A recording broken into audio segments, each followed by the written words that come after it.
Hello everyone, আমি প্রিয়া চলে এসেছি আবার একটা নতুন ভিডিও নিয়ে। আজকে সকালবেলায় বানাচ্ছি হাক্কা নুডলস। হাক্কা নুডলস একদিন আমি এভাবে বানিয়েছিলাম, বেশ ভালো হয়েছিল খেতে। তবে সেদিন নিরামিষ বানিয়েছিলাম, আজকে পেঁয়াজ আর রসুন দিয়ে বানাচ্ছি। ফ্রিজে যত কটা সবজি ছিল মোটামুটি তার মধ্যে সব কটাই আমি এটার মধ্যে মিশিয়েছিলাম। বেশ সবজি দিয়ে বানালে ভালোও লাগে খেতে, আবার বেশ মজার ছলে সবজিগুলোও বেশ পেটে চলে যায়।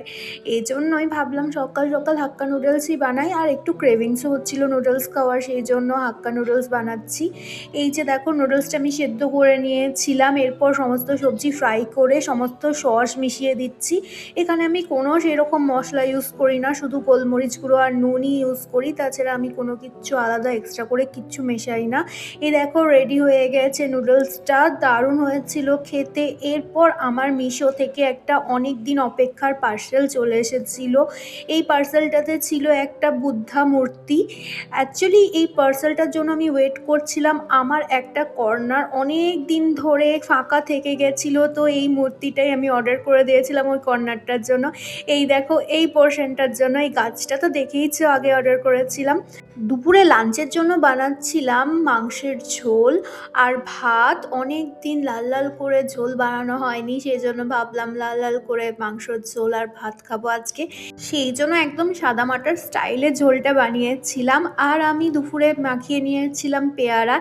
এইভাবে পেয়ারা মাখা আমার শ্বশুর মশাই যখন থাকতাম শ্বশুর বাড়িতে তখন নিয়ে আসতেন বাজার থেকে, এইভাবে মাখিয়ে দিত, দারুণ লাগে খেতে। এই যে তার জন্য আমি নিয়ে নিয়েছিলাম তেঁতুলটা ভিজিয়ে রেখেছিলাম, তেঁতুলের মধ্যে নুন আর লঙ্কা গুঁড়ো দিয়ে দিয়েছি।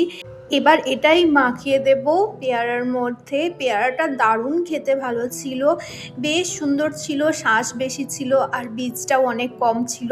এভাবে পেয়ারা মাখা খেয়ে দেখবেন, দারুণ লাগে। এবার সন্ধেবেলায় বেরিয়ে গেছিলাম কফির উদ্দেশ্যে, এই দোকানটায় ফিল্টার কফি খাবো বলে, কিন্তু দুর্ভাগ্যবশত এখানকার কফি লিস্ট থেকে ফিল্টার কফির অপশনটাই চলে গেছে, এই জন্য এই চাগুলো অর্ডার করে দিয়েছিলাম।